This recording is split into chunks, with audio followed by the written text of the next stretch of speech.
తెలతెలవారుతోంది. తలుపు తీసింది. సూర్యోదయం పలకరించింది చిరునవ్వుతో.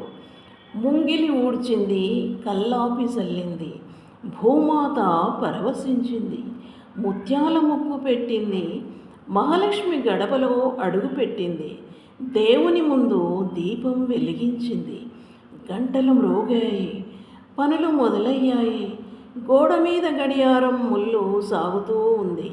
తోడుగా పరుగులు తీస్తూ ఆమె అందరినీ సిద్ధపరిచి సాగనంపింది. ఎవరామె? ఆ ఇంటి ఇల్లాలు. అలా అలా ఉదయం, మధ్యాహ్నం, సాయంత్రం దాటిపోయాయి. పనులకు కొదవలేదు.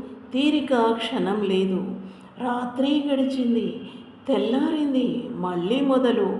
ఇది గృహిణి దినచర్య. ఏం చేస్తావు నువ్వు అని అడిగితే ఏమీ చేయనంటుంది. ఎదురు ప్రశ్నించదు. గడప దాటి పనిచేస్తేనే ఉద్యోగమా అనదు. ఆ తలపే రాదు మరి.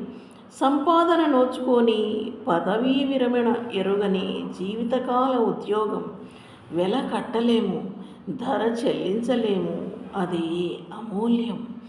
అలసట దరిచేరిన చిరునవ్వుతో తరిమేస్తుంది. విసుగొచ్చిన ఓపిక కొని తెచ్చుకుంటుంది.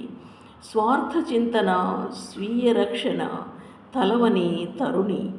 తనకు మారుగా దైవం ఇలకు పంపిన దైవ స్వరూపిణి. గృహాన్ని స్వర్గసీమగా మార్చి అలవోకగా నడిపే మంత్రిని. ప్రతి ఇంటా తిరుగాడే ఆ ఇంటి దీపం. అనునిత్యం నడయాడే వెన్నెల కెరటం.